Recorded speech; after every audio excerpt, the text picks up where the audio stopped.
नमस्कार मित्रों, आर्य टीवी के इस आध्यात्मिक चैनल पर आपका पुनः विनम्र स्वागत है।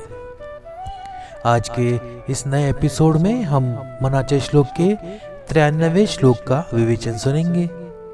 तो आइए शुरू करते हैं आज का एपिसोड। आज का श्लोक इस प्रकार है। जगी पाहता देवहा अन्नदाता, तया लागली तत्वता सार चिंता, तयाचे मुखी नाम घेता फुकाचे, मना सांग पारे तुझे काय वेचे। मराठी भावार्थ सुनते हैं। या पंक्तीत सांगितले आहे की परमेश्वर अन्नदाता असून ते आपल्याला जीवनाची आवश्यक गोष्टी देतात। त्यांचे नाव घेताना आपली भक्ती, मोक्ष आणि आत्मज्ञानासाठी असावी, भौतिक इच्छांसाठी नाही। जर मन भौतिक इच्छांमध्ये अडकले असेल तर नाम जप व्यर्थ ठरतो। आइए हिंदी भावार्थ सुनते हैं। भगवान अन्नदाता है जो हमें जीवन की आवश्यकताएं प्रदान करते हैं। जब हम उनका नाम लेते हैं तो हमारी भक्ति का उद्देश्य केवल मोक्ष और आत्मज्ञान होना चाहिए, न कि सांसारिक इच्छाओं की प्राप्ति। अगर मन सांसारिक इच्छाओं में उलझा रहे तो भगवान का नाम लेना व्यर्थ है। आइए विवेचन करते हैं। आज का ये विवेचन 4 प्रमुख स्तंभों पर आधारित होगा। प्रथम है परमात्मा का स्वरूप और उसकी अन्नदाता की भूमिका। दूसरा है तत्व चिंतन और जीवन का वास्तविक सार। तीसरा है नाम जप और भक्ति का महत्व। चौथा और अंतिम है मनुष्य की वास्तविक आवश्यकताओं की खोज। तो आइए पहला पद लेते हैं और उसका विवेचन सुनते हैं। जगी पाहता देवहा अन्नदाता। समर्थ रामदास स्वामी परमात्मा के उस रूप की चर्चा कर रहे हैं जो इस संसार का पालन करता है।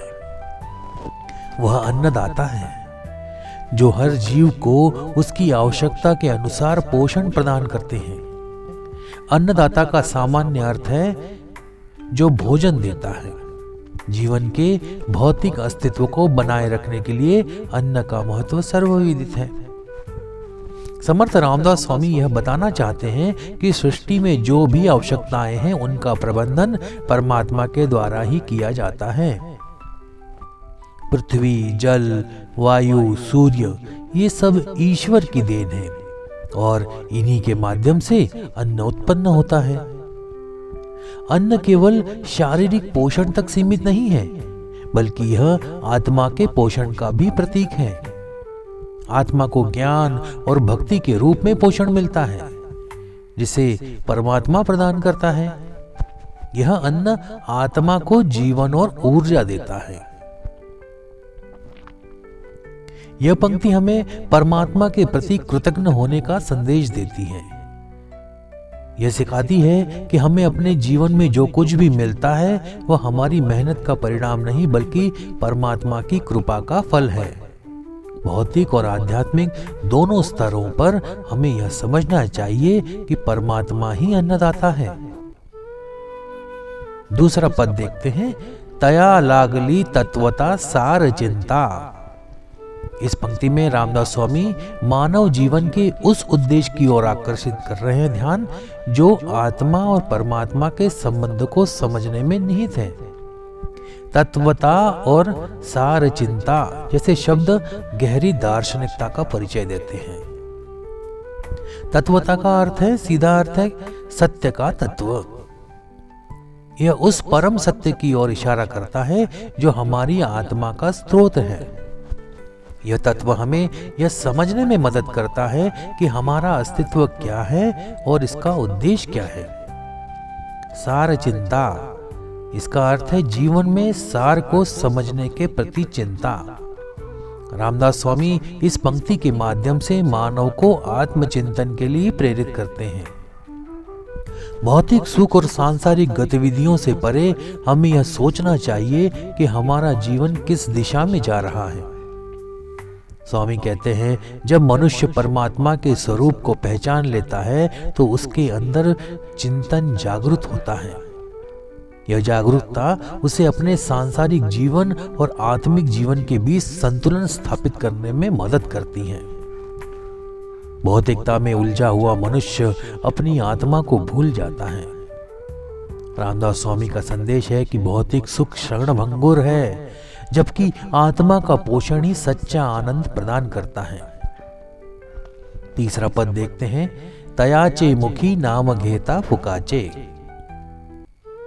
समर्थ रामदास स्वामी नाम जप और भक्ति के महत्व को उजागर करते हुए भक्ति मार्ग का सरल और प्रभावी तरीका बता रहे हैं। नाम जप का अर्थ है परमात्मा का नाम लेना। स्वामी कहते हैं कि ईश्वर का नाम लेना कभी व्यर्थ नहीं जाता। फुकाचे मतलब निरर्थक शब्द को नकारते हुए वह नामस्मरण की अनिवार्यता को स्थापित करते हैं। नाम स्मरण के माध्यम से मनुष्य का मन और आत्मा शुद्ध होते हैं। यह भक्ति का वह साधन है जो किसी भी समय, कहीं भी और किसी भी परिस्थिति में किया जा सकता है। भक्ति और नाम जप मनुष्य को ईश्वर के समीप लाते हैं और परमात्मा से जोड़ने का यह सबसे सरल मार्ग है। नाम जप से व्यक्ति का अहंकार समाप्त होता है और उसकी चेतना ईश्वर में लीन होती है। चौथा और अंतिम पद, मना सांग पारे तुझे काय बेचे। समर्थ रामदास स्वामी आत्मचिंतन का आह्वान करते हैं। वह अपने मन को संबोधित करते हुए उससे प्रश्न करते हैं कि उसकी वास्तविक आवश्यकता क्या है। अपने मन से प्रश्न कर रहे हैं, जो एक आत्म संवाद का उदाहरण है। यह पंक्ति आत्मा और मन के बीच का संवाद दर्शाती है। मनुष्य की अधिकांश इच्छाएं भौतिक वस्तुओं तक सीमित होती हैं। स्वामी हमें कहते हैं कि हमें यह सोचने के लिए प्रेरित करना चाहिए मन को कि क्या ये इच्छाएं हमारी आत्मा को संतोष प्रदान करती हैं। मनुष्य की वास्तविक आवश्यकता भौतिक वस्तुओं में नहीं बल्कि आत्मा के पोषण में है। समर्थ रामदास स्वामी का यह संदेश है कि हमें अपनी आत्मा की गहराई को समझना चाहिए और परमात्मा की ओर उन्मुख होना चाहिए। समर्थ रामदास स्वामी ने नाम महात्मा का प्रचार करते हुए कई प्रकार से इसकी महिमा बताई है। वे कहते हैं, हम बार बार आग्रह करके तुम्हें नाम लेने के लिए कहते हैं। अगर तुम हमारी बात मानोगे तो यह तुम्हारे हित में होगा। वे ये भी कहते हैं कि यदि तुम हमारे या वास्तव में भगवान के उपकारों को महान मानते हो तो यह ठीक नहीं है, क्योंकि भगवान का नाम लेना एक प्रकार की कृतज्ञता है। कृतज्ञता सबसे भयंकर पाप है, उसका कोई प्रायश्चित नहीं है। समर्थ स्वामी बताते हैं कि पूरी सृष्टि परमेश्वर की कृपा से चल रही है और मनुष्य का जीवन भी ईश्वर द्वारा ही संचालित होता है। वे ये समझाने की कोशिश करते हैं कि यदि हम इसका ध्यान नहीं रखते तो यह अत्यंत दुख की बात है। वे एक घटना का उदाहरण देते हैं जब एक सामाजिक कार्यकर्ता उनके पास एक धरण अर्थात बांध के भूमि पूजन के निमंत्रण के साथ आया था। वो मंत्री की कृपा के बारे में गर्व से बता रहा था कि इस बांध का कारण कृषि को कितना लाभ होगा।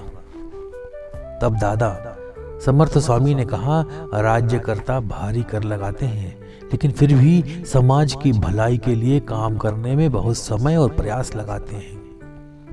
मंत्री के उपकारों का क्या महत्व है? बांध का फायदा निश्चित है, लेकिन अगर बारिश नहीं हुई तो मंत्री उस बांध को कैसे भरवा पाएंगे? समर्थ स्वामी यह समझाते हैं कि हम हमेशा अपनी सुख सुविधाओं की कल्पना करते हैं और गहरे विचार से काम नहीं करते। इसलिए हमारी कृतज्ञता अक्सर केवल शब्दों तक सीमित रहती है और इसके पीछे भी अपना अभिमान छिपा होता है। सही तरीके से विचार करें तो यह समझ में आता है कि जिस निसर्ग और उसके नियमों से हमारा जीवन चलता है वह किसी सक्षम और सर्वज्ञ के नियंत्रण में है। वही परमेश्वर है और हमें उसके प्रति कृतज्ञ होना चाहिए। वे कहते हैं कि हम यह एहसास करना चाहिए कि भगवान ने हमें कार्य करने की क्षमता दी है और अच्छे बुरे की समझ भी दी है। हमें जीवन की सभी आवश्यकताओं की पूर्ति की है। संत इस कृतज्ञता को पूरी विनम्रता और श्रद्धा के साथ व्यक्त करते हैं। इसलिए वे हमें नाम लेने के लिए प्रेरित करते हैं, क्योंकि इस पर कोई खर्च नहीं होता और इससे हमारी कृतज्ञता का प्रकटीकरण होता है। इस श्लोक का समग्र भाव यह है कि परमात्मा ही सृष्टि के केंद्र में है। वह अन्नदाता है जो न केवल शारीरिक बल्कि आत्मिक पोषण भी प्रदान करते हैं। मनुष्य को अपने जीवन में तत्व चिंतन करते हुए अपनी वास्तविक आवश्यकताओं को पहचानना चाहिए। परमात्मा का नाम जपना और भक्ति करना वह मार्ग है जो हमें परम शांति और मोक्ष की ओर ले जाता है। तो आज का विवेचन यही समाप्त करते हैं। मिलते हैं अगले एपिसोड में नए श्लोक और उसके विवेचन के साथ। तब तक के लिए जय जय रघुवीर समर्थ। नमस्कार।